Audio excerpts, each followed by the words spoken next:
I'm Jessie Robertson from the University of Alaska Fairbanks, and this is Alaska Voices, a place for communities to connect through conversation in order to build a better tomorrow for Alaskans and the world. Originally, I grew up in Gakona, Alaska, Tyonek, Egypt, Idaho, Rampart, St. Lawrence Island, St. Paul. and I'm here with my student, my science buddy, my teacher, my homie. I'm his daughter. My name is Christina Schultz. I'm 31 years old. Today is October 10th, 2017, and I'm talking to my science buddy, Channing. Hi, my name is Channing Bolt. I am 23 years old, and I am at St. Paul's School on St. Paul Island, Alaska, here for Bering Sea Days with my science buddy, Chris. So Bering Sea Days is a week that we get a bunch of people involved in science to come to St. Paul and do activities with the kids and teach them a little bit about oceanography and ecosystems. I felt like this was a great opportunity to get to know these kids and to get to know this reality and the human side of it, how they see themselves. It's important as a scientist to get this human feel for who's being affected by what you're doing and how. I'm constantly surrounded by scientists, and I don't really know how to communicate science that well. So it's kind of nice to be in a group of kids, and especially because they're so honest. And then seeing what works, seeing what doesn't. One of the things that fascinate me about Arctic science, because I work with Antarctica and with the Arctic, is that it's just so much more tangible for so many more people. So Antarctica, it's fascinating from the scientific point of view, but you don't have a community that depends on the sea ice in Antarctica. In Alaska, there's a lot more people that, you're driving somewhere and they say, well, when I was a kid, the glacier used to come all the way to here and now it's all the way over there. And it just feels a lot more real. It feels like these are the first people to be affected by the changes that the world is going through. How'd you end up in Alaska from San Diego? Well, I studied oceanography at Humboldt State University, which is in Northern California. So I wanted to do oceanography starting at the age of 6, which is weird. Not a normal 6-year-old is just like, I want to do oceanography. But I remember going on a walk with my dad and I was like, I want to study the ocean. What's that called? And he goes, oceanography. I'm like, I'm going to do that.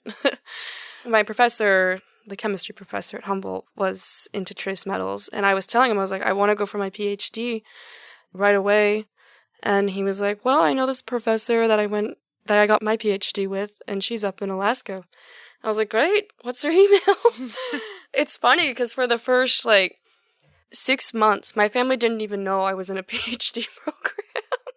It was such a leap of faith. They're like, oh, so how's your master's going? I was like, I'm not getting my master's, I'm getting my PhD. So I know that you're an oceanographer at Woods Hole University, and I was wondering, how did you get into oceanography? By accident. My family, so my dad's an engineer. My brother is into science now, but he did engineering in college. And my mom's a medical doctor. She's a pathologist. So is my sister. So during high school, nobody ever asked me what I wanted to do, and everybody simply assumed that I was going to go to med school. The day before I had to turn in my application, I had a meltdown. Started crying a lot. I said I don't know what to do, and that's the moment that my mom was like, okay, let's think about this. And oceanography was the one course that I saw that I could study math, I could study chemistry, I could study biology, I could study geology, physics, and if I didn't know what I wanted to do back then, at least I would know which area I should go to.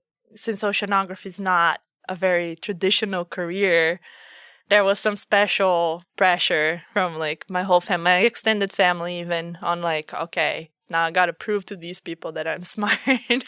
Where did you get your master's? I got my master's at the National Institute for Space Research in Brazil. So it's the Brazilian NASA. And my master's was in meteorology. And then you came to the U.S.? Yeah. So what do you want to do with your PhD?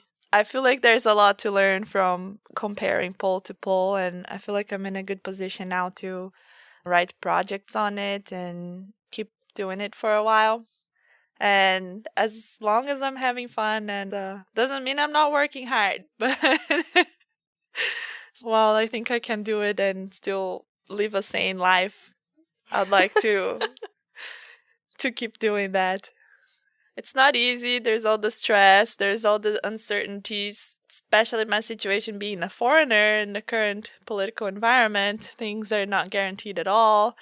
And there's lots of funding I can't even apply to. So, Really? yeah. What kind of funding? A lot of NSF, a lot of the Navy funds, like those, NASA even. Really? Those are like Nice. Americans or residents, and I'm not either of those. What do you want to do with your PhD? So I got it's called the SMART Scholarship. It's a Navy scholarship, so they are going to pay for the rest of the 4 years of my PhD. And then I owe them 4 years of work. And I interned there for 4 years, and I really loved it. It was great.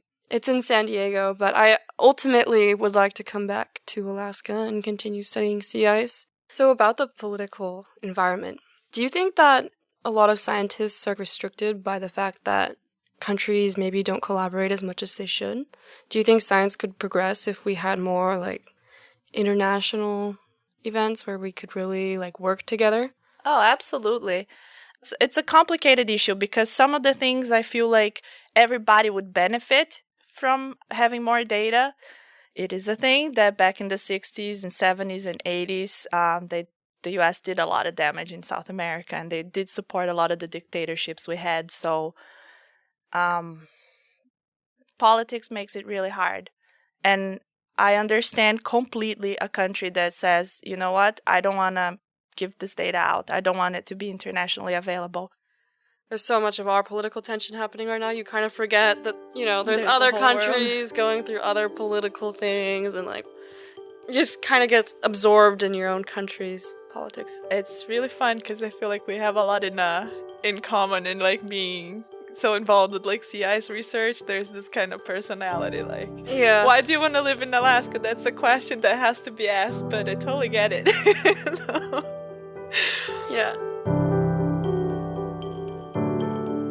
Alaska Voices builds bridges by creating a space where community members, friends, policymakers, and scientists can share stories and place-based knowledge.